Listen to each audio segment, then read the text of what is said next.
سيدنا الأنبا بخومس، أنا جاي عشان أستسمحك إنك ما تزعلش من أبونا مصائب، ده برضه ابنك، وإن كان حصل خلاف بيناتكم فمن أجل عذراء صاحبة المكان الطاهر ده سامحة.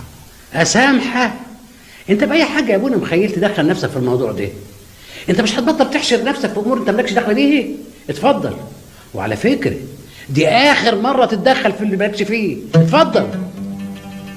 علمني يا أبونا، عن إذنك.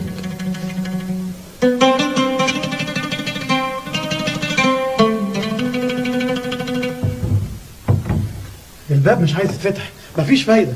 اها سيدنا الأنبا بخومس رئيس الدير وصل. في إيه يا ولاد؟ الباب مش عايز يتفتح يا سيدنا. لازم الباب مش عاوز ينفتح، لأن أنا امبارح زعلت أبونا مخيل بحكي ضروري لازم أروح أصالح. يا سيدنا، يا سيدنا رايح فين؟